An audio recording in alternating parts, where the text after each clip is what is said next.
Entonces, esto fue lo último que nosotros revisamos el día de ayer y decíamos que estas curvas de producción y de costo eran como un espejo, ¿no? Entonces, si nosotros veíamos las curvas en rojo, que son las de producto marginal y las de costo marginal, era prácticamente como si pusiéramos un espejo al medio, porque tienen, ¿no?, comportamientos distintos.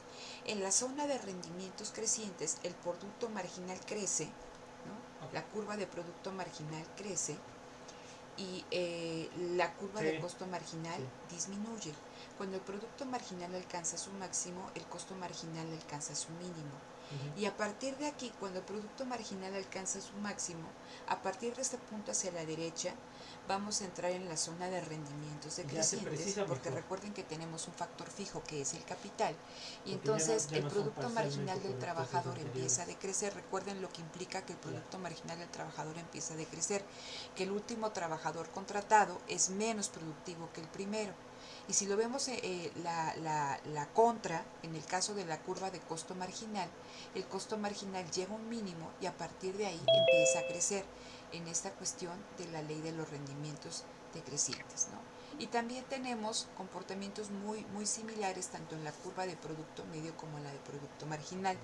Nosotros platicamos cuando vimos el óptimo técnico, que en el óptimo técnico se da la mejor relación producto cantidad de trabajo utilizada. Y si ustedes se fijan también, este óptimo técnico que tenemos aquí, este último óptimo técnico que tenemos aquí, coincide con el punto donde el costo marginal, la curva de costo marginal corta, ¿no?, a la curva de costo variable medio, ¿no? Entonces, es importante que ustedes tengan ahí bien identificados este comportamiento en las curvas, ¿no?, tanto de producto medio como de producto marginal. Ahora bien, estas curvas pueden cambiar, ¿no? Vamos a centrarnos en las curvas de costos marginales.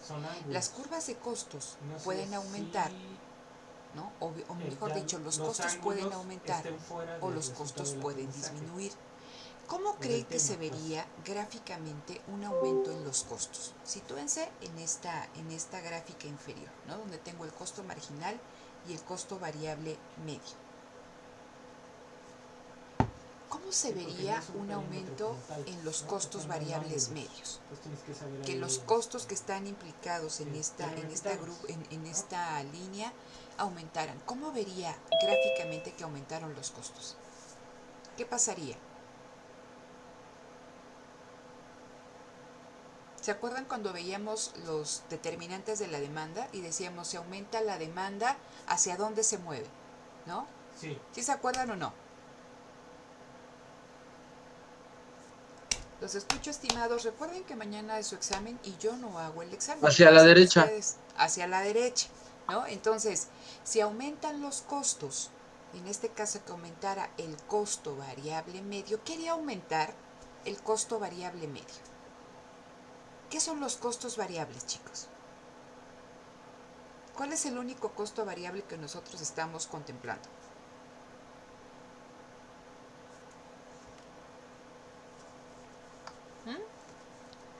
¿Los escucho? El trabajo. El trabajo. Entonces, ¿qué pasaría si aumentaran los salarios? ¿Cómo se vería ese aumento en esta curva, ¿no? En esta curva color púrpura o morada? ¿Cómo veríamos que aumentaron los costos gráficamente? Imagínense que esta es la situación inicial. ¿Cómo verían ustedes ese aumento en los salarios? Que antes le pagaban a alguien 50 pesos y ahora le pagan 100. ¿Qué le pasaría a esa curva? ¿Sé qué? ¿Se mantiene igual? ¿O hacia dónde se desplaza? Ojo, ¿cómo se pueden dar idea de hacia dónde se desplaza? En el eje de las X tengo la producción y en el eje de las Y tengo los costos, medidos en unidades monetarias. Entonces, en este punto de intersección del óptimo técnico me dicen, ¿no?, que el costo marginal y el costo variable medio son iguales, yo me imagino porque no son 6, como en 5 pesos o 5 dólares, ¿no? Ustedes me están comentando que en esta curva de costo variable medio yo voy a dividir, ¿no?, el número de trabajadores que utilizo el precio que pago por cada uno de estos trabajadores y lo divido entre el producto total, ¿sale? ¿Qué pasa si yo a una persona le pago al día 50 pesos y ahora le tengo que pagar el doble, 100? ¿Cómo vería el aumento en los costos variables en esta curva? ¿Qué le pasaría a esta curva? Sé que, ¿Disminuiría o bueno, iría hacia abajo, maestra? ¿a poco? Si yo le pago a alguien 50 y le pago 100, ¿disminuyen mis costos variables?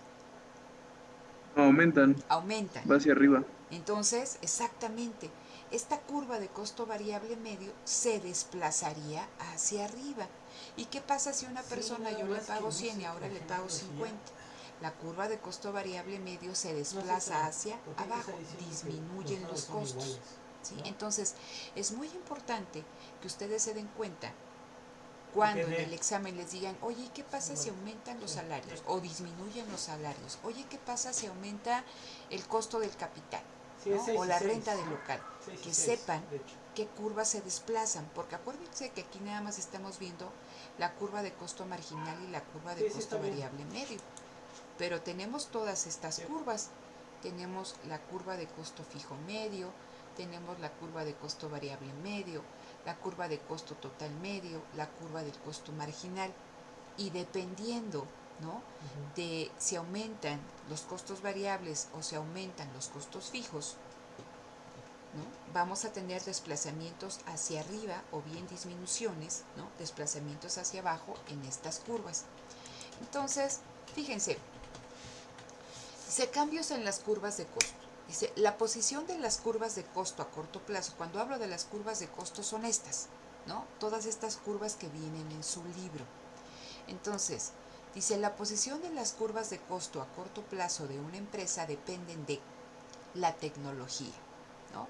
Si hay un cambio tecnológico, es decir, hay una innovación tecnológica, el primer efecto lo vamos a ver en el nivel de producción que va a generar esa empresa. No es lo mismo sembrar, imagínense que ustedes venden frijol, no es lo mismo sembrar ayudados con un animal, con un caballo, con una yunta, a estar sembrando ayudados de un tractor. Entonces, ese cambio tecnológico va a aumentar la producción, ¿no?, general de la empresa. Va a aumentar el producto marginal, porque una persona va a ser más productiva utilizando un tractor que utilizando un animal, y ya no digamos un animal cuando iban arando nada más ahí con alguna herramienta y la persona. Entonces, los cambios tecnológicos aumentan el nivel de producción, aumentan la productividad marginal de los trabajadores y también aumentan el producto medio. Entonces, ¿qué va a pasar con la tecnología? Cambios tecnológicos reducen los costos de producción y desplazan las curvas hacia abajo. ¿Qué significaría esto? Imagínense que estas son las curvas de costos de esta empresa que produce frijol con herramientas, híjole, arcaicas, ¿no? O sea, muy atrasadas.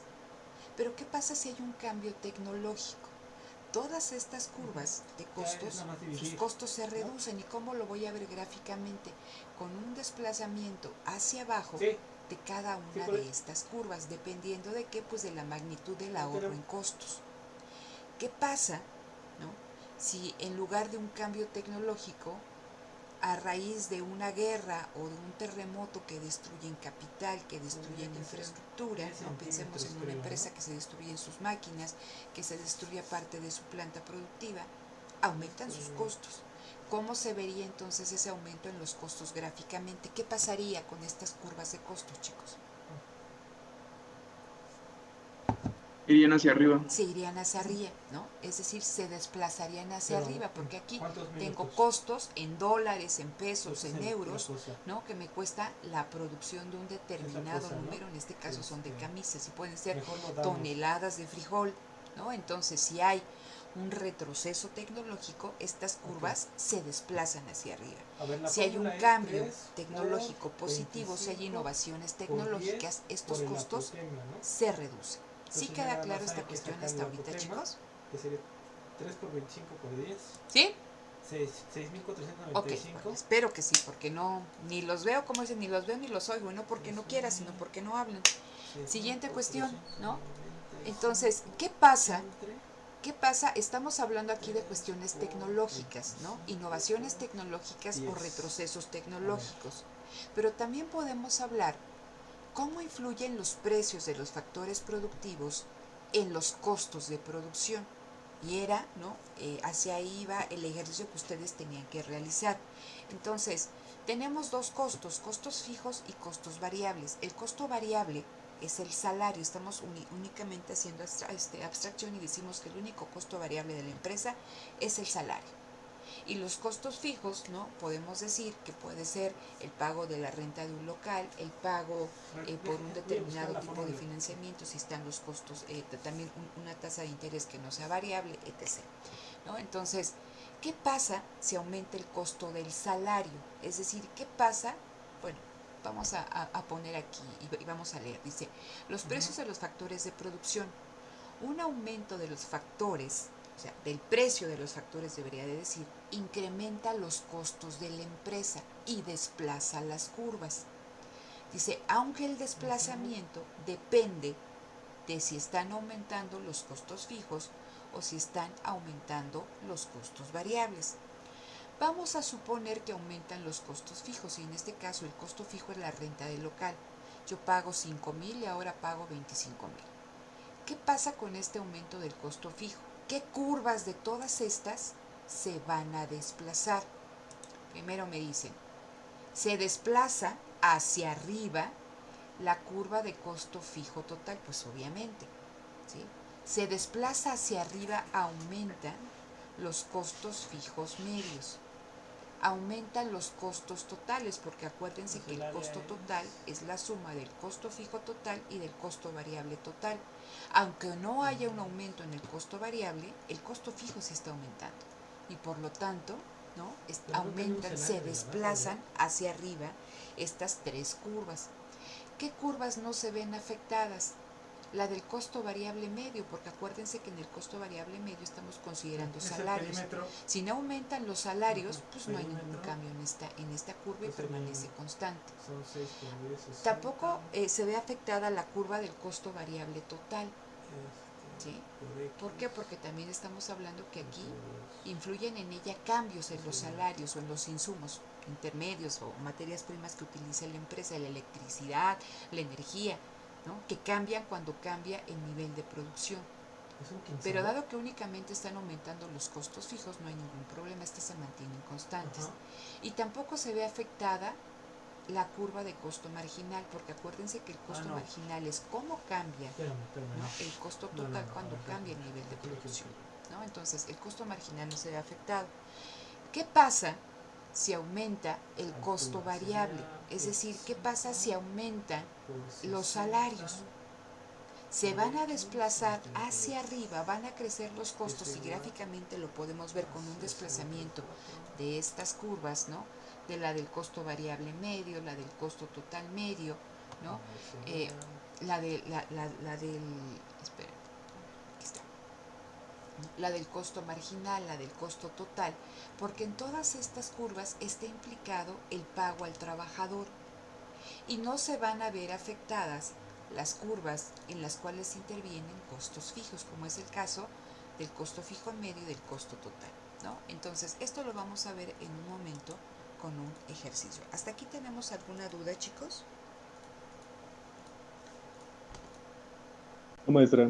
Ok, entonces, en esta parte que está tomado de su libro, vienen todas las fórmulas o las ecuaciones que ustedes necesitan para calcular los diferentes costos, ¿no? Entonces sí les pido de manera encarecida que las estudien y que vuelvan a repetir estos ejercicios porque vienen ejercicios en el examen.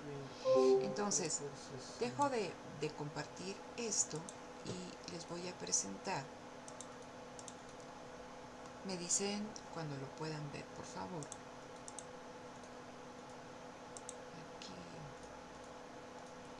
Hay que hay una compañera que si le doy acceso a la clase, pues en teoría están todos, no hay ningún, no está con restricción el waiting room, En teoría todos tendrían que Si estar la Jotema es de ya 8.66, aquí, ¿no? ¿no? Entonces espero que ya pueda Ya entrar. puedo entrar otra vez. Ah, Es ok. que no sé, no me dejaba, pero ya pude. Ok, Gracias. Natalie, no de nada. Entonces, les comparto la pantalla. Me dicen cuando la puedan ver. ¿Sí? Sí. ¿Listo? Entonces, estos son los datos, estos que están, L es el 8.66. trabajo, este es el producto total. ¿Sí? Y entonces, todo esto es lo que ustedes tenían que calcular, ¿no? El producto total, ¿no? Que el producto total Porque entre L, que es el producto medio, igual ¿no? a El la producto altura, medio ¿no? del trabajo y el Por, producto marginal. Aquí están, el ¿no? perímetro Cómo se de abajo, calculan digo, el cambio el en área el de abajo, producto total entre el cambio en L, el ¿no? perímetro Esto ya lo sería 10 repasamos por 6, 60, cómo se calcula. ¿no? Entonces, esto nos por puede el dar, apotema entre fíjense, dos, aquí, ¿no? de acuerdo a lo que habíamos visto, Entonces, es que a pues un ya nada nivel de más es producción de multiplicar 2 160 por el área que encontramos el tienes ahí, óptimo digo, técnico. por el ¿Por qué? volumen, Gráficamente y luego lo esto se divides ve entre cuando la 25 curva por de 60 producto y medio queda, corta a o la sea, al curva final es una de división de producto marginal. 12.940 ¿Sí? O sea, entre esto 25 ya lo por revisamos 60 y nosotros. te queda Y después 8.66. ustedes tenían que calcular Nada más lo voy a verificar al revés porque los con costos números feos totales, no sé si los estoy costos promedios y el costo marginal. Se les dieron datos y dijeron, a ver, la renta de local es de 1,000. Entonces, son sus costos fijos. Si se dan cuenta, son constantes a cualquier nivel de producción. La producción es esta columna, ¿no? La columna amarilla. Entonces, son los costos constantes a cualquier nivel de producción. 8.66. Se decía, por trabajador, el salario por trabajador es de 500. Entonces, ¿yo qué tengo que hacer? Multiplicar estos 500 por el número de trabajadores que yo empleo, que es esta columna blanca. Entonces, aquí no empleo ningún trabajador, no tengo costos variables, pero ya tengo costos fijos. ¿No? Si yo contrato un trabajador es 500 por 1, 2 por 500, 3 por 500, así se construye esta columna de costo variable. Después tengo mi columna de costo total, que es la suma de los costos fijos más los costos variables. ¿Sí? Ahí está. Siguiente cuestión, el costo marginal. ¿Cómo calculo el costo marginal? El cambio en el costo total cuando cambia el producto total, cuando cambia el nivel de producción. ¿Cómo lo hago? ¿No? Aquí tengo mi columna de costo total, es 1,500 menos 1,000 entre 30 menos 0. Y me da 16.7. El siguiente, ¿cómo se llama? Cálculo, ¿no? Para el costo marginal, 2,000 menos 1,500 entre 70 menos 30. Y el resultado de ese cociente es 12.5. Entonces, así voy yo calculando este costo marginal. Si ustedes se dan cuenta, ¿sí? Yo, si reviso la columna de producto marginal y la de costo marginal, veo ese comportamiento de espejo. Porque en la zona de rendimientos crecientes, ¿cómo lo puedo ver? El segundo trabajador, ¿no? Su producto marginal es de 40, es más productivo que el primero. El tercer trabajador, su producto marginal es de 50, es más productivo que el segundo. Entonces, de 0 a 3 es la zona de rendimientos crecientes, ¿no? El producto marginal crece y vean, ¿no? ¿Qué pasa con el costo marginal? El costo marginal disminuye, 16, 12, 10. Entonces lo dejamos así a ver qué sale. ¿Sí? Entonces, difícil, ¿no? ¿Qué pasa cuando llega a su máximo el producto marginal, ¿no? De 50? El costo marginal llega a su mínimo de 10. Y a partir de ese mínimo empieza la zona de rendimientos decrecientes y el producto marginal empieza a caer, ¿no? Si ustedes se dan cuenta, 40, 30, 20, 10, y el costo marginal empieza ¿qué? Empieza a crecer, ¿no? 16, 25, 50. Esto ustedes se pueden dar cuenta sin necesidad de graficar, únicamente con el comportamiento que obtienen, ¿no? Aquí de los datos, ¿no? En estos cuadritos de Excel. Entonces ya tengo estas 4 columnas: costo fijo, costo variable, costo total y costo marginal. Y después, ¿no? ¿Qué calculo? Los costos promedios. El costo fijo medio promedio, el costo variable medio promedio y el costo total medio. ¿Cómo lo obtengo? Para el costo fijo medio, ¿no? Tengo que dividir el costo fijo, ¿sí?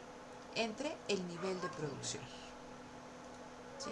Costo fijo entre el producto por total. 5 La curva de costo variable por 8 medio es el costo variable entre el producto total. entre 2.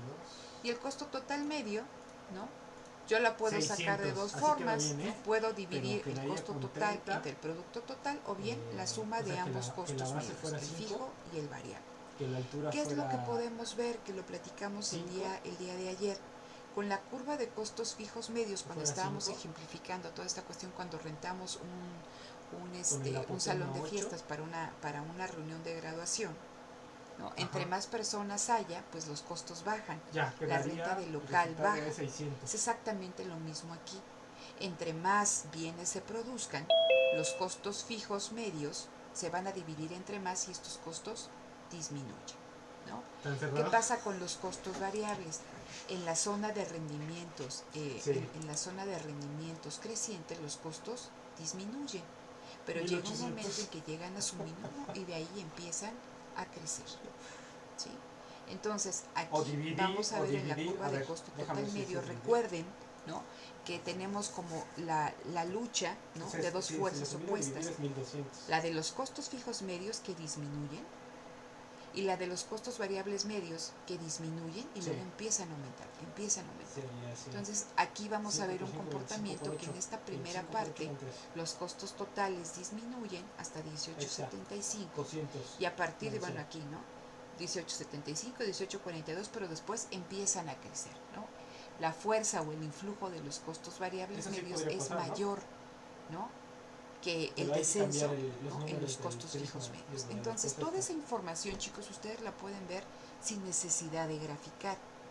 Y si recuerdan, platicábamos que en el Con óptimo el enunciado lo técnico, pueden resolver, gráficamente, pero el producto medio y el producto sí, ya. marginal son iguales y el costo marginal y el costo variable Sí. medio son iguales, ¿no? No, Entonces, no, no, aquí sí, porque ya es donde se dijimos da que la cada lado mejor de su base relación mide producto-cantidad 5 de trabajo centímetros, y en ya. este caso, costos.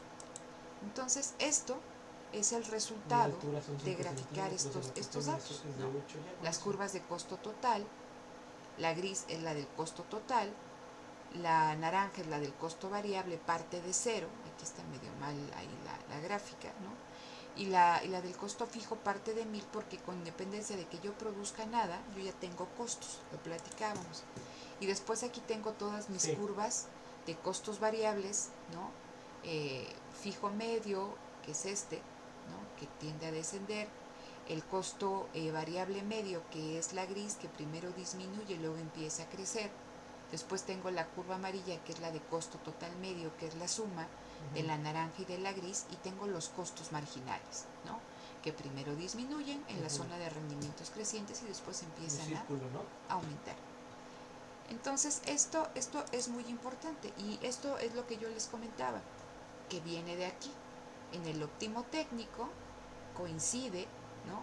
Que la curva de producto marginal es igual a la de producto medio y también va a coincidir con que la curva de costo marginal es igual a la curva de costo variable medio. ¿Hasta aquí tienen alguna duda?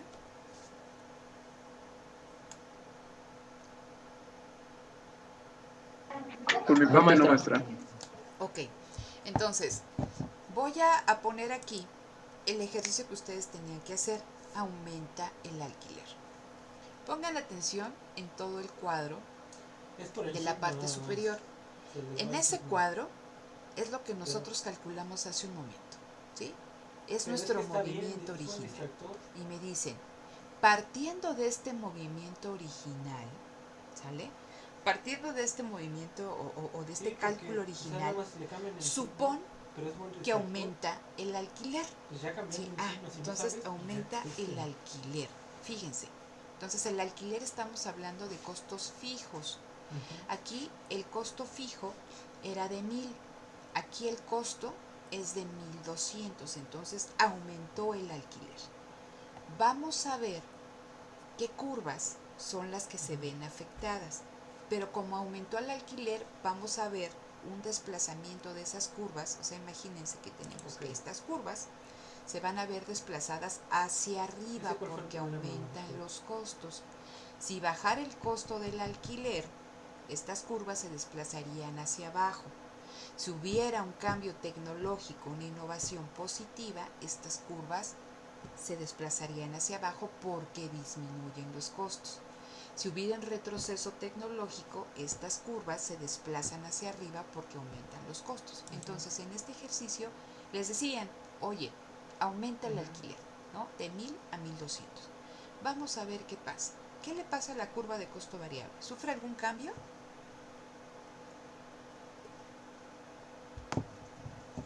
No, el costo variable no. El costo variable no, el costo variable se mantiene constante, entonces esa no sufriría ninguna modificación. ¿Qué pasa con la curva de costo total, chicos? ¿Sufre algún cambio? Sí, Pues sí, fíjense, aumenta, ¿no?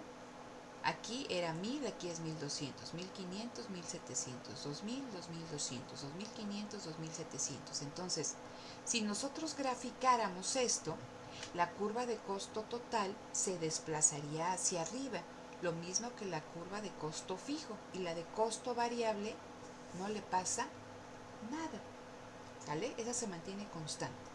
Vamos a ver a la curva de costo marginal. ¿Cómo se obtiene el costo marginal? El cambio en el costo total entre el cambio en el producto total. ¿Qué le pasa a la curva de costo marginal?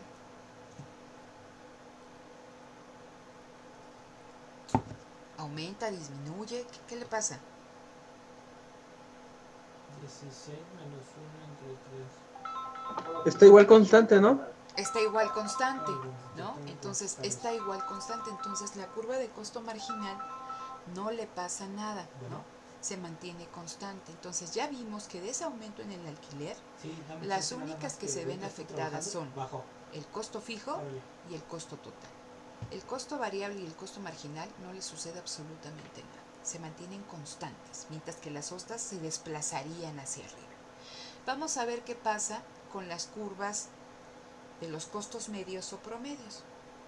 ¿Qué le pasa a la curva de costo fijo medio, chicos? ¿Aumenta o disminuye? Disminuye. ¿Disminuye? Aumenta, ¿no? Aumenta. ¿Por qué aumenta? Pues porque aumentó, ¿no?, el costo del alquiler. Entonces, necesariamente el costo fijo medio va a aumentar.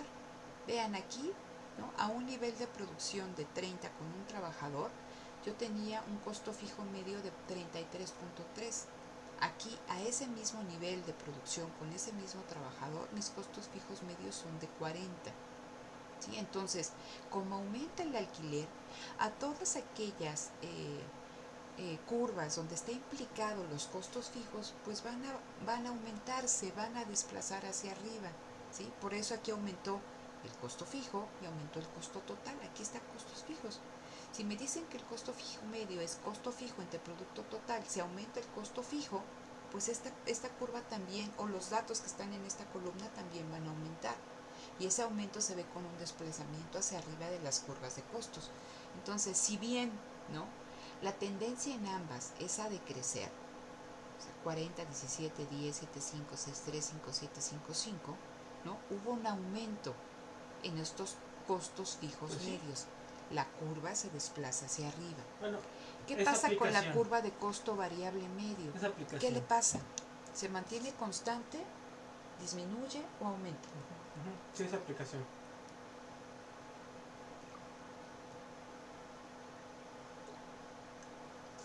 ¿Qué pueden ver? Pues está constante, no le pasa nada. ¿Por qué? Porque aumentó el alquiler, no aumentó el salario. Entonces, esta se mantiene constante. Gráficamente, esa curva ni se movería. ¿Qué pasa con la curva de costo total medio? Como aquí cambió la del costo fijo medio, pues obviamente que esta también, ¿qué va a pasar? Va a aumentar 50, 56, 28, 31. Y eso implicaría gráficamente su desplazamiento hacia arriba.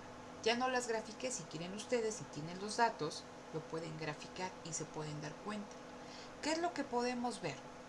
Que el óptimo técnico sigue a este mismo nivel de producción, con 4 trabajadores y con un producto total de 160. Que se quede como está, pero que Pero ¿qué es lo que podemos ver, chicos?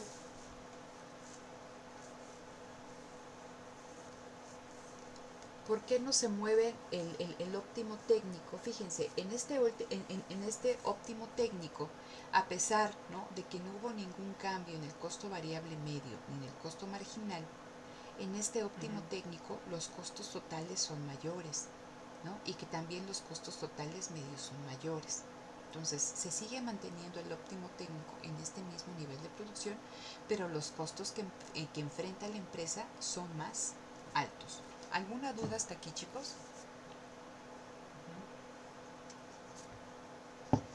No, maestra. ¿No? Ok. Entonces, me estoy yendo rápido porque todavía tenemos que ver la cuestión de las estructuras de mercado. Entonces, el último ejercicio era este, ¿no?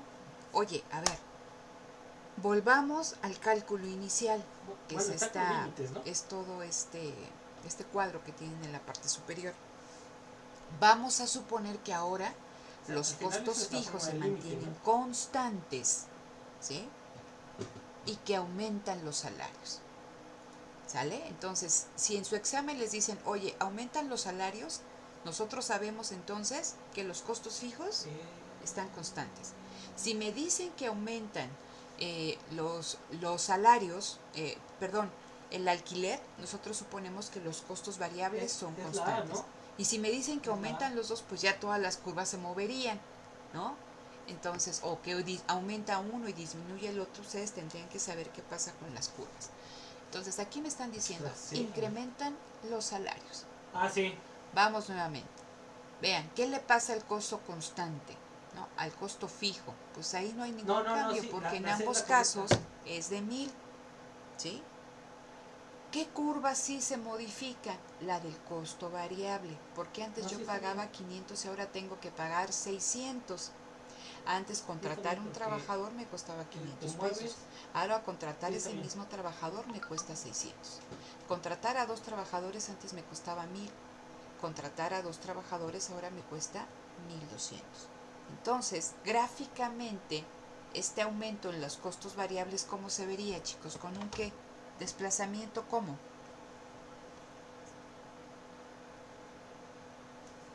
¿Hacia arriba o hacia abajo de la curva de costo variable? Hacia arriba, ¿no, maestra? Hacia arriba, ¿sí? Entonces, Sí, la curva de costo variable se desplazaría hacia arriba.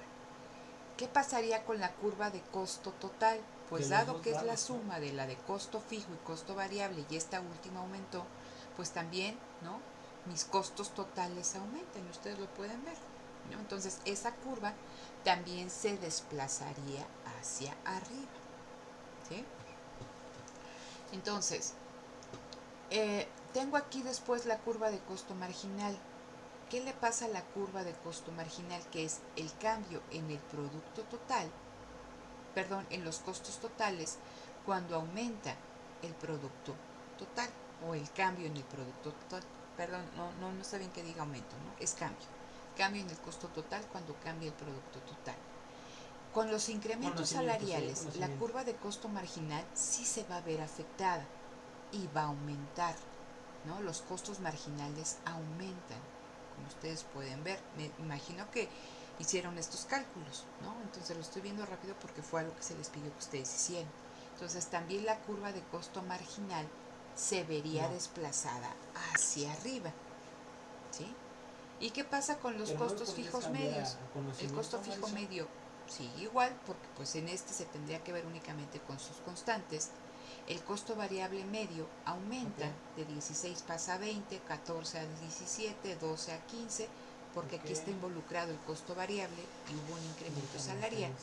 Y por ende, el costo total medio, al ser la suma de ambos costos medios, ¿no?, también se va a desplazar hacia arriba. Entonces, es muy importante y sí les pido que hagan esto, que pongan atención por si viene en el examen algún ejercicio de este tipo, ¿no? ¿Qué pasa si aumentan los salarios? ¿Qué curvas se mueven? ¿Cuáles permanecen constantes?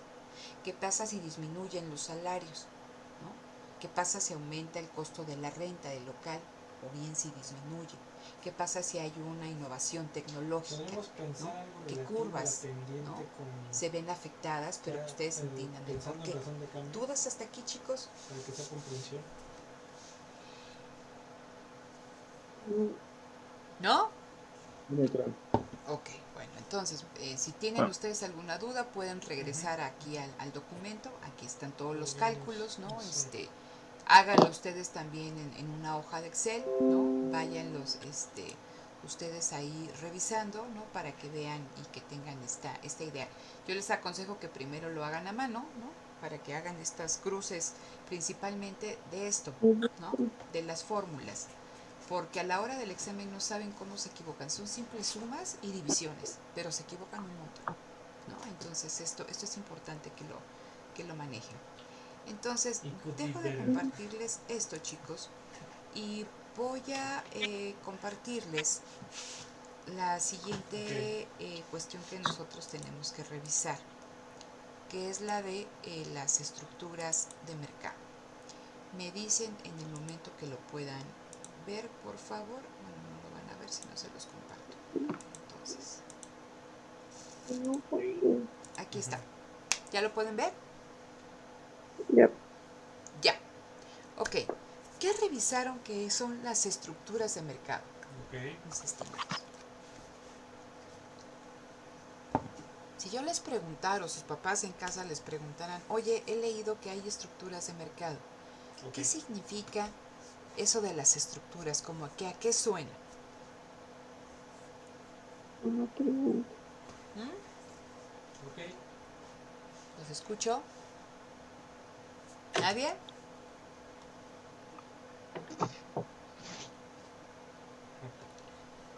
Que hay como ciertos parámetros que seguir. Ciertos parámetros que seguir. A ver, ¿qué más?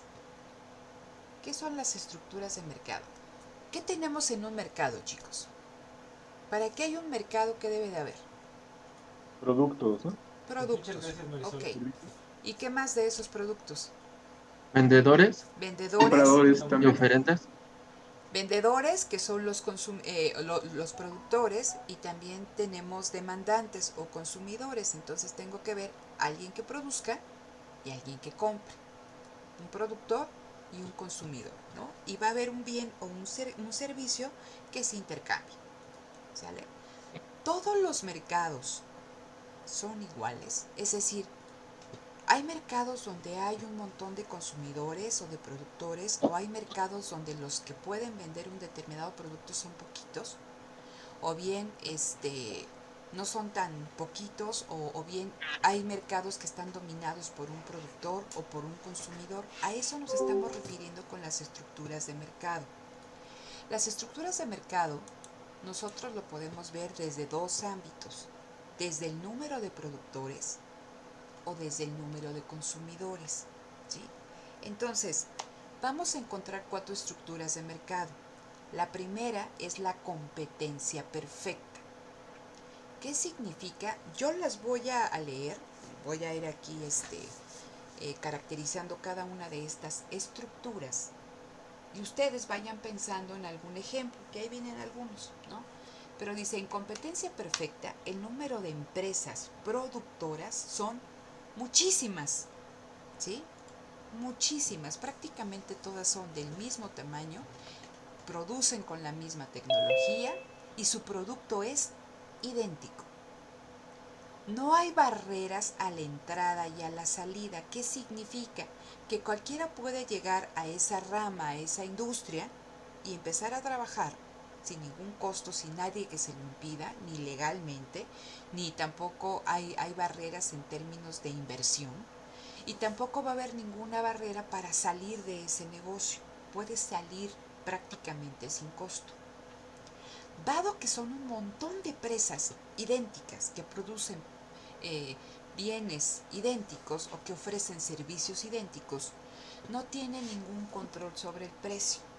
Es decir, ¿no? Son precio aceptantes. Eso significa que si yo quiero vender vasos de plástico y todos producen vasos de plástico y el costo promedio es de 10, pues yo no lo puedo vender a 50. Yo lo tengo que vender a 10. No tienen prácticamente ningún control sobre el precio. No hay concentración en el mercado. ¿Qué significa? Que pocas empresas dominen ese mercado. ¿Por qué? Porque son un montón de empresas. Entonces imagínense ponerse de acuerdo 500, 600, 700, 800, 1000 empresas. Es bien, o sea, es sumamente complicado, ¿no? Entonces, aquí dice, un ejemplo de esto son los productos agrícolas, ¿no? Los commodities. Si yo vendo jitomates y todos venden jitomates en el mercado de Azcapotzalco, ¿no? Pues yo si quiero vender el jitomate a 50 pesos y está a 20, pues nadie me va a comprar. Si yo quiero vender, luego entonces yo tengo que vender al precio que se da en ese mercado. Y es más, si yo quisiera vender a 13 pesos y el precio es de 20, híjole, pues dado que mi producción es tan poquita, yo no puedo hacer que todos los productores bajen del precio y tampoco puedo satisfacer la demanda de ese mercado. ¿Sí? Entonces, en competencia perfecta, dado que hay una gran cantidad de empresas que producen productos idénticos que tienen el mismo tamaño, la misma tecnología, pues no tienen ningún poder sobre ese mercado, ¿no? Por eso dicen que la competencia perfecta es lo mejor para el bienestar del consumidor, ¿sí? Porque los precios son competitivos, nadie puede tener control sobre el precio, sobre el producto, nadie se puede coludir, poner de acuerdo para afectar a los consumidores, ¿no? Y eso se ve con la concentración, dice entonces, ¿no? Por eso el paradigma es competencia perfecta. ¿Sí? ¿Se queda claro esta cuestión de a qué nos referimos con cómo se estructura un mercado? Lo estamos viendo desde el lado de los productores, también lo podemos ver desde el lado de los consumidores, pero me interesa que al menos esta parte quede clara. ¿Vamos bien hasta aquí? Sí, maestra. ¿Sí? Bueno, Sí. Entonces, vamos a otra cuestión. Dice competencia monopolística. Es otra estructura de mercado. Y aquí suena algo contradictorio. Dicen, ¿cómo competencia y cómo monopolio? Pues, ¿qué no es lo? O sea, son cosas distintas. A ver, ¿qué pasa con la competencia monopolística? Vamos a poner atención en el número de empresas. Dice, en la competencia monopolística hay muchas empresas. Pero fíjense lo que dice en el producto. Dice, el producto es diferenciado. Piensen ustedes, y que se pusieron de moda toda esta cuestión de las barbershops, ¿no? Para los chavos que hay que se arreglaran la barba y se fueran a cortar el cabello, etc. Denme un minutito, por favor, no se me vayan a ir. Un minuto.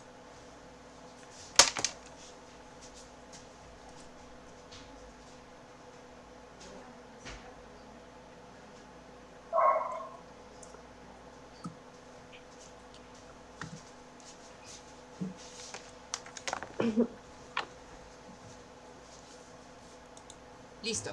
Entonces, les platicaba toda esta cuestión de las barbershops, ¿no? ¿Alguno de ustedes, de los chicos, ha ido a algún tipo de estos establecimientos? Sí. Sí. Ujú. Sí, bueno, ya de menos tengo dos. Ok. ¿Qué precio les cobran? ¿O por qué van a la barbershop? ¿Qué les dan que no les da Teofilito, que tiene ahí su peluquería en la esquina de su casa, ahí de la colonia donde vive? ¿Por qué ir a la barbershop?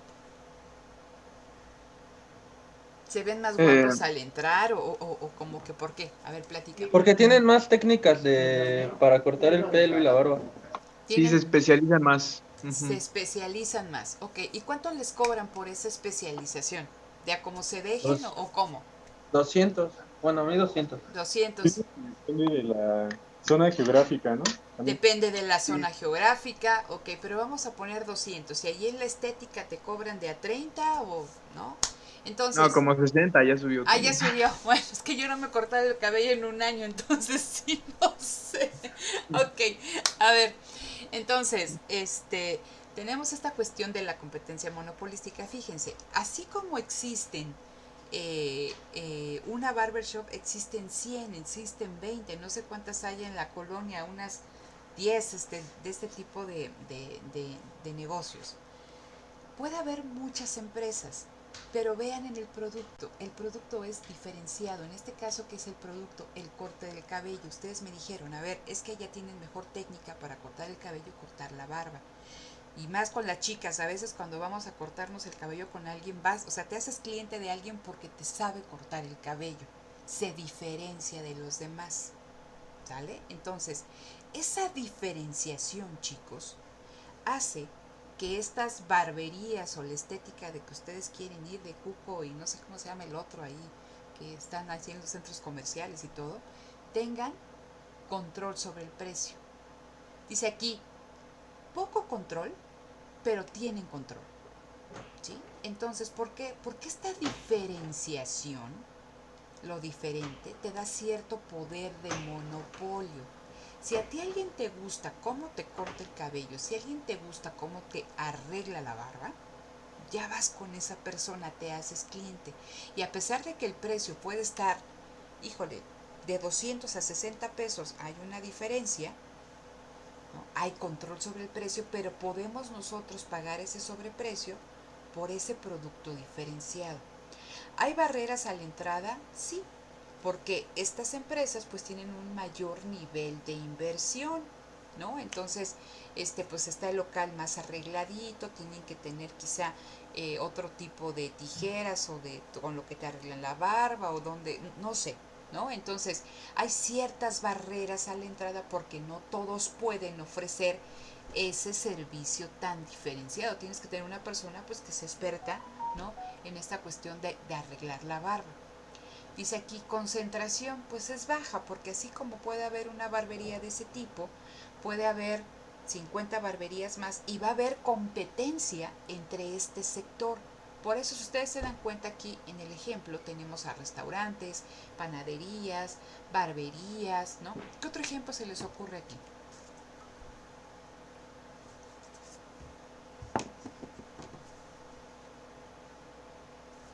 ¿Ninguno?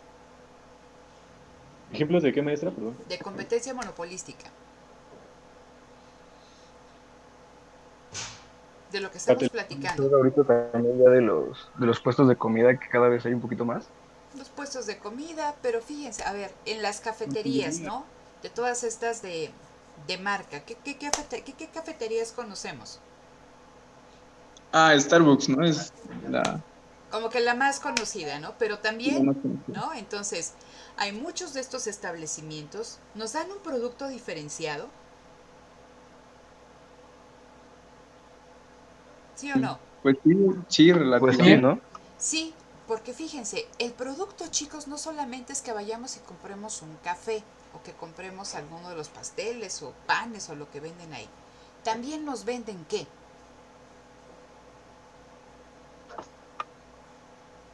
El, la experiencia, La ¿no? Que es lo que... experiencia, exactamente, ¿no? Entonces nos están vendiendo la experiencia de entrar a un local, bonito, ¿no? O sea, que no es que entres ahí como al 7-Eleven o al Oxxo ahí por tu café en la maquinita, sino que está todo ahí muy bien arregladito y llegas y los chicos te saludan o las chicas te saludan por tu nombre y le ponen ahí la carita feliz a tu ¿cómo se llama?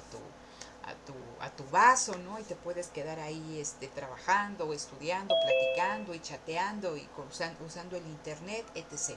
¿No? Entonces, es un producto diferenciado, distinto a lo que ofrecen los demás. Y esa diferenciación hace que tengan control sobre el precio. No es lo mismo que te puede costar un café americano en estas cadenas, yo digo Oxxo, que lo que te puede costar ese mismo café americano en el Starbucks, ¿no? Y si ya hablamos de otro tipo de café un poquito más especializado, pues los costos son muy altos. Entonces tienen en esta competencia monopolística, la diferenciación les da cierto poder de monopolio, pero también existe competencia en ese sector, porque así como está Starbucks, también tenemos a Cielito Querido Café, tenemos a qué más, a Punta del Cielo, ¿cuál otra se les ocurre? Unos que no sé qué otras cafeterías, que manejan más o menos el mismo concepto y ahí se establece esta competencia. Por eso estamos hablando de qué, de competencia monopolística, ¿sí?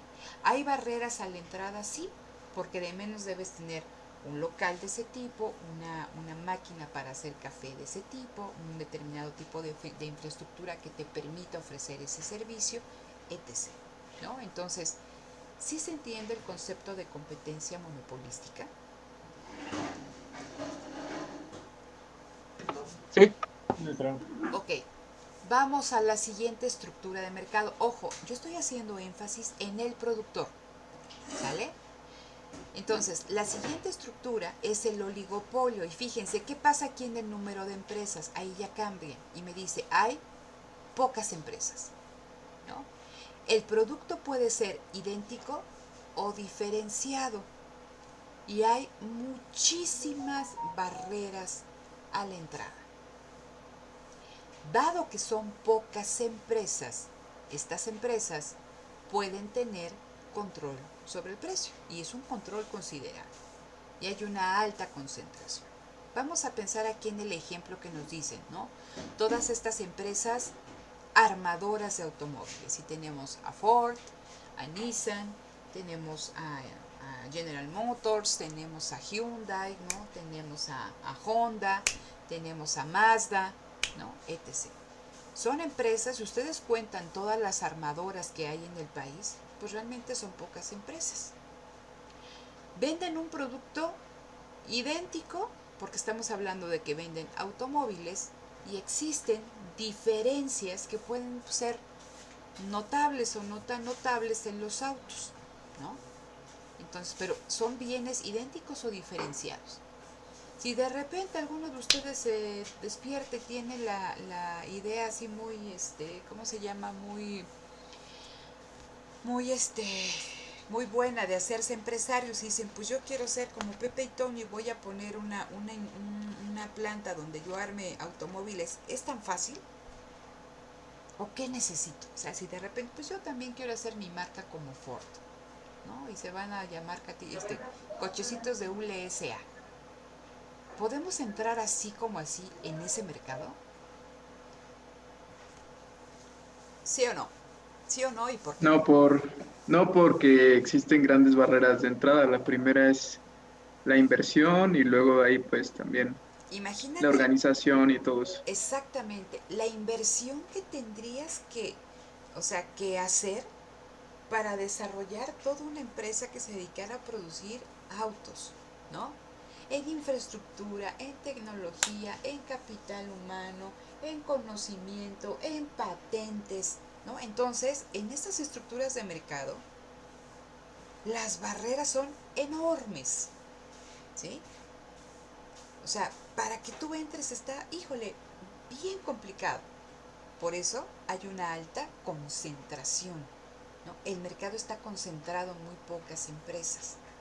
Y estas empresas, al ser tan pocas, tienen un control considerable sobre el precio del bien o del servicio que ofrecen, ¿sí? Entonces, entre más, ¿no?, concentrado esté el mercado, más barreras a la entrada y más control sobre el precio, ¿sí? Y lo mismo lo podemos pensar en el caso de los bancos, ¿no? ¿Cuántos bancos hay en México? Y son los mismos que están en el mundo, ¿no? Así de un día para otro, pues hoy me voy a hacer banquero. Pues es que no, o sea, lo que necesitas, ¿no? Hay unas barreras enormes para que tú puedas ingresar a ese mercado, ¿sí? Entonces, todas estas características, número de empresas, producto, barreras, control sobre el precio, concentración, es lo que nos va a decir cómo se estructura un mercado desde el lado del productor. Y llegamos al último escalón, al grado máximo de concentración. Nosotros partimos de competencia perfecta y decíamos, hay muchas empresas. ¿Qué pasa en el caso del monopolio? ¿Cuántas empresas hay? Una, ¿no? O sea, en el monopolio solamente va a haber una empresa que ofrezca ese bien o ese servicio. El producto, no hay sustitutos, ¿no? Es petróleo, es energía eléctrica, ¿no? O sea, ahí tengo yo, o sea, en este caso el petróleo, ¿no? Díganme qué sustituto puedo tener al petróleo. Las barreras a la entrada, si aquí en el oligopolio eran muchas, imagínense en el caso del monopolio, o sea, las barreras son todas. Y dado que hay una sola empresa que es la que domina ese mercado, el control sobre el precio es prácticamente muy alto.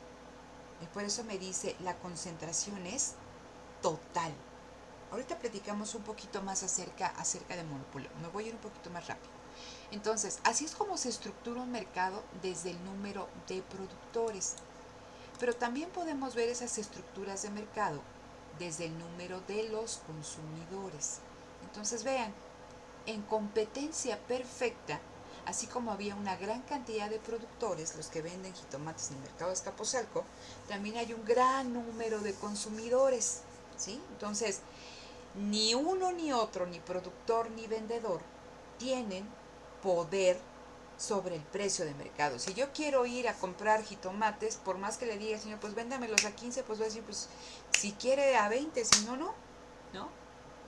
Entonces, yo no tengo poder para cambiar el precio del mercado porque soy igual que todos los consumidores. Y el productor tampoco tiene poder para cambiar ese precio del mercado porque es igual que todos los productores. Y por eso dice ahí, ejemplos de este tipo son de fruta, verdura, este tipo de commodities.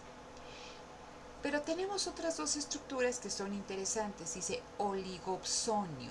Cuando hablamos de oligopsonio estamos hablando desde el lado del consumidor. Y vean lo que me dice, el número de consumidores son pocos y el número de productores son muchos, ¿sí? Piensen ustedes en esta cuestión de los cafés de capsulita y tenemos a Nestlé y tenemos también aquí a Nestlé, creo que es la del Dolce Gusto, si no me equivoco, o es Nescafé, no es que ya me equivoco en las marcas, ¿no?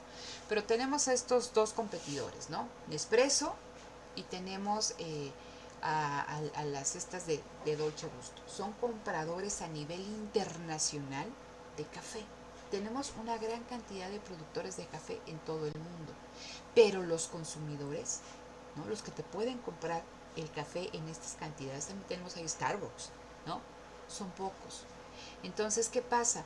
Que en estas estructuras de mercado donde los consumidores son pocos y tenemos que los productores son muchos, estos consumidores tienen un gran poder sobre el precio, ¿no? Te pagan lo que ellos quieren pagar. Es lo mismo aquí en este ejemplo que me dicen los grandes supermercados. Ustedes han visto en estos supermercados como Walmart, como la Comercial Mexicana, ¿no? Entonces ustedes quieren, o sea, tenemos cuántos supermercados, Walmart, Comercial Mexicana, que antes teníamos a Superama, pero ya es de Walmart, Fresco es de Comercial Mexicana, Soriana, ¿no? Chedraui, son los que conozco aquí, 4, ¿no? Imagínense todos los productores que quieren vender sus productos o que se pongan ahí en exhibición en estos supermercados. Ellos te dictan cuándo te pagan, cómo te pagan, qué pasa si el producto no se vende, que tú lo tienes que llevar, etc. Entonces, al ser estos consumidores, ¿no? Estos grandes supermercados tan pocos y una gran cantidad de proveedores, el consumidor es el que tiene el poder, ¿no? ¿Sí se va entendiendo la diferencia de una estructura de mercado vista desde el ámbito del consumidor? ¿Sí? ¿Sí se escucha? ¿O no? Se escucha mi gato que ella anda ahí haciendo su show, ¿no? Entonces, bueno, aquí estamos con el oligopsonio. Tenemos otra cuestión también vista desde el lado del consumidor, el monopsonio. Y me dicen, existe un único consumidor. Dice, y existen muchos productores. Es decir, ¿no? Aquí el poder del consumidor para fijar el precio es enorme porque es el único que consume. Y el ejemplo más claro es el Estado, ¿no? Porque en teoría el uso de armas, ¿no? Armas de fuego, la tiene el Estado. Entonces hay armas de uso exclusivo del ejército. Entonces solamente esos productores producen armas que su destino es un único cliente. Entonces, ese consumidor tiene un gran poder tanto en el precio como en las características del producto, ¿sí? Entonces, es simplemente para que ustedes vean cómo se estructuran los mercados, si están dominados por los productores o si están dominados por los consumidores, ¿no? Y más adelante, bueno, aquí tenemos las características de la competencia perfecta, que me dicen hay un gran número de empresas en la industria, la información es perfecta, los productos son homogéneos, ninguna empresa tiene ventaja sobre la otra, lo que ya estuvimos platicando, ¿no? No hay barreras para entrar ni salir de la industria, etc. Y aquí, bueno, si ustedes tienen tiempo después del examen y vuelven a revisar esta presentación, hay una serie de páginas que pueden ustedes entrar y que les explican, ¿no?, estos mercados de competencia perfecta. Esta presentación se las voy a subir ahí al Classroom para que tengan ustedes también acceso a la misma. Esto ya platicamos de la competencia monopolística. Y vean, aquí tenemos, ¿no?, una serie de marcas que quedan, ¿no?, en el contexto de este concepto, porque todas, ¿no?, se diferencian dentro de su sector, pero enfrentan competencia dentro del mismo sector. Por eso aquí tenemos a Starbucks, o bien tenemos aquí a Nokia, pero bueno, creo que ya Nokia ya no sé si existe o no, pero ahora tenemos a Samsung, tenemos a Apple, tenemos a ¿cómo se llama?, el Huawei, etc., ¿no? Entonces, tú pagas un sobreprecio por tener un iPhone, pero existe Samsung que también le va pisando los talones a Apple en cuestión de innovación, o que le ha ganado en ciertos segmentos, ¿no? Entonces, estas son ejemplos de competencia monopolística, ¿no? Y aquí es lo que les decía, hay un bien diferenciado, hay barreras, ¿no?, si no tan graves como en oligopolio o como en monopolio, hay barreras, ¿no?, y esa diferenciación te da control sobre el precio a corto plazo, que es lo que estamos hablando de monopolio, pero enfrentan competencia dentro de su mismo sector, ¿no? Y es lo que me decía uno de sus compañeros, ¿no?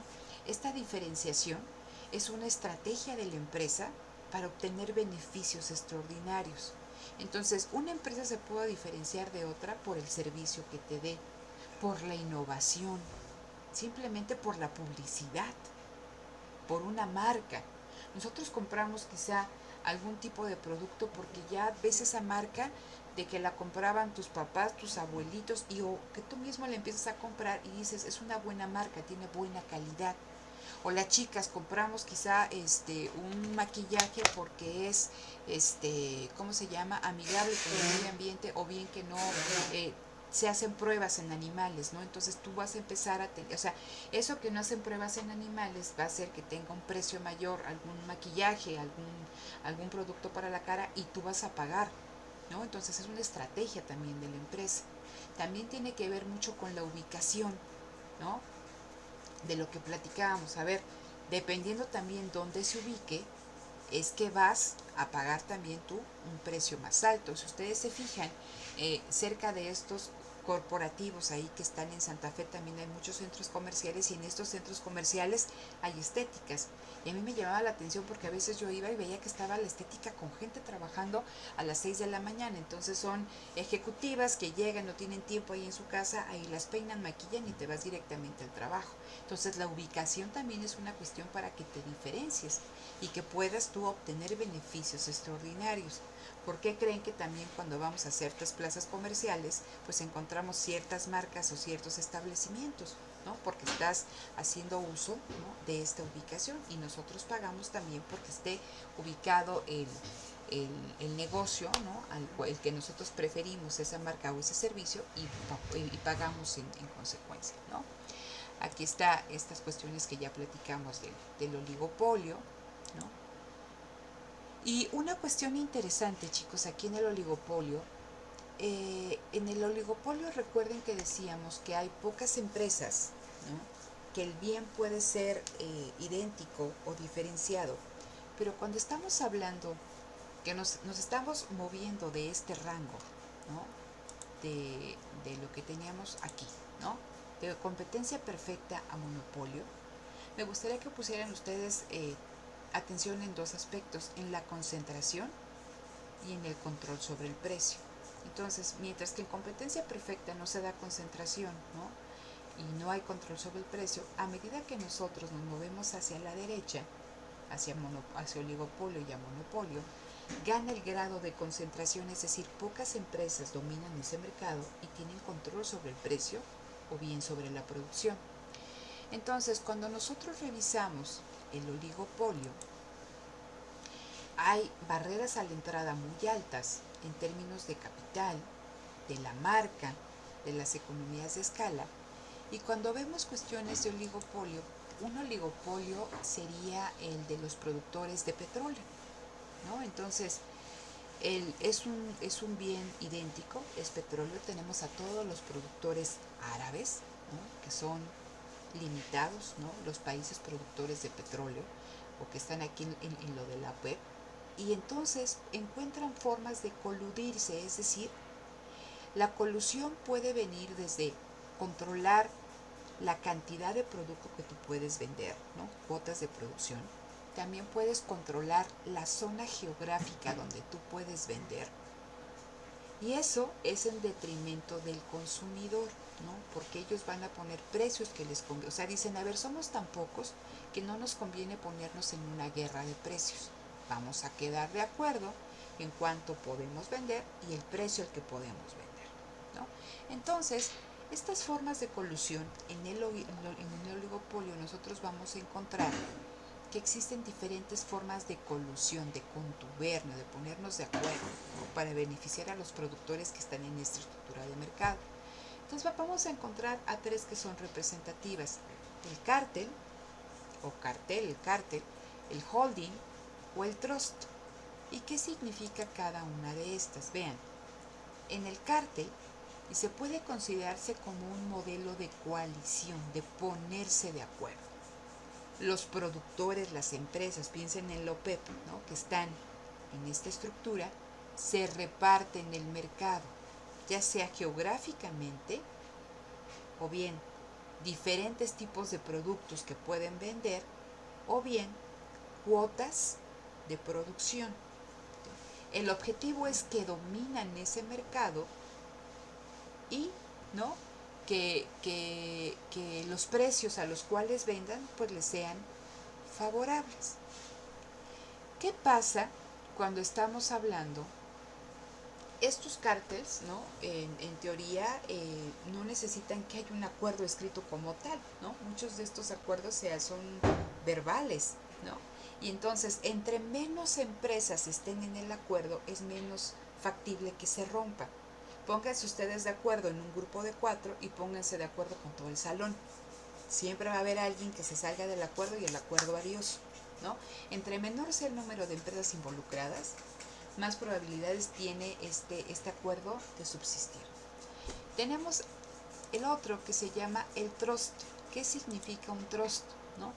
Aquí en un trust estamos hablando que se da un modelo de fusión, es decir, que yo, ¿no?, adquiero a mi competidor y que voy tendiendo a pasar de un oligopolio a un monopolio. Entonces dice aquí, es la unión de varias empresas en una sola tendiendo al monopolio.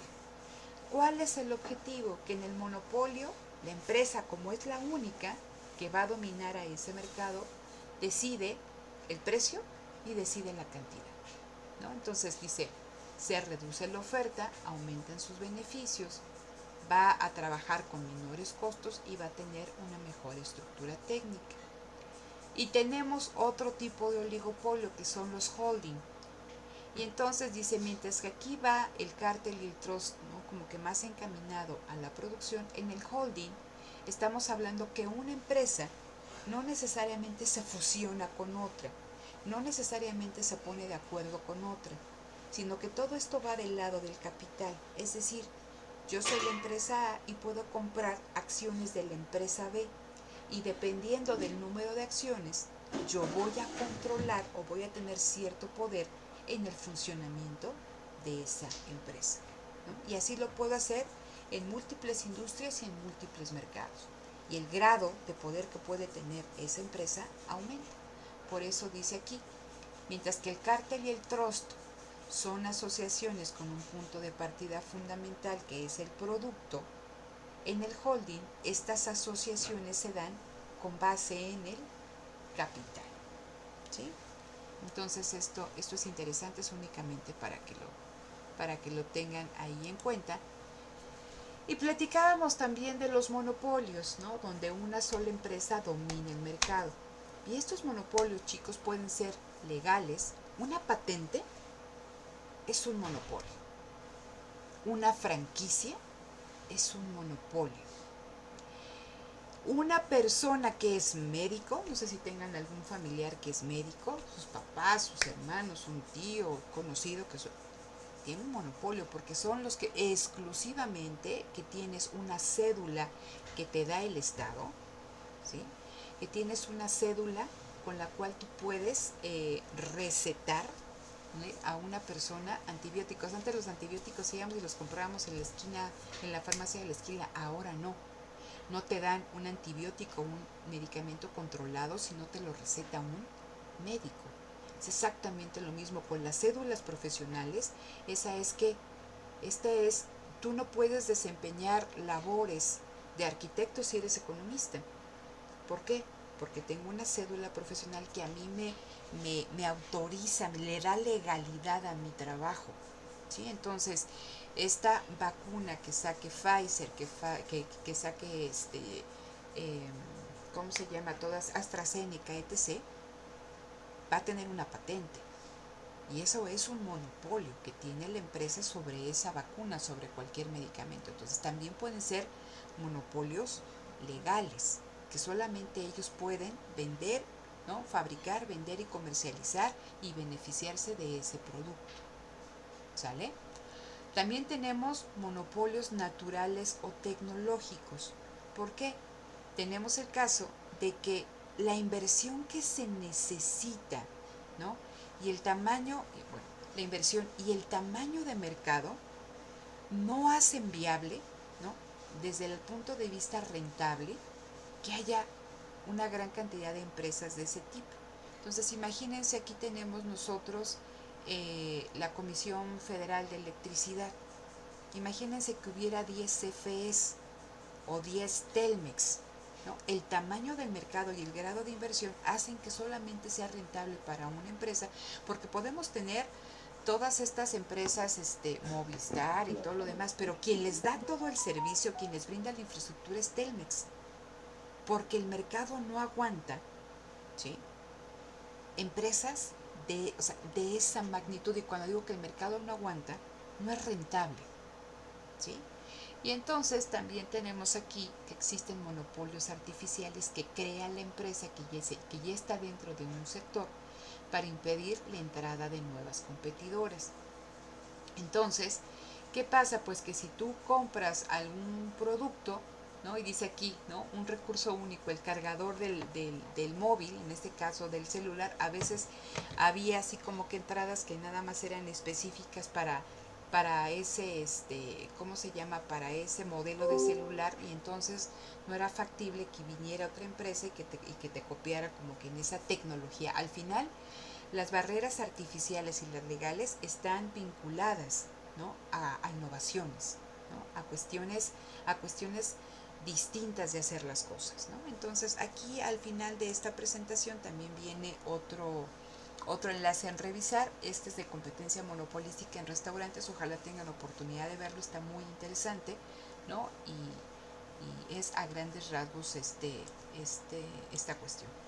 Esto ustedes ya lo van a ver con mayor detenimiento en los cursos subsecuentes de microeconomía. Aquí simplemente que ustedes tengan conocimiento de qué es una estructura de mercado, ¿no?, qué características nos permiten ver las diferentes estructuras de mercado, ¿no?, y que podamos nosotros al menos identificar conceptualmente cada una de ellas, ¿no?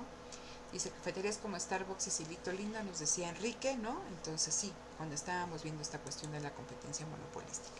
Entonces, chicos, aquí detengo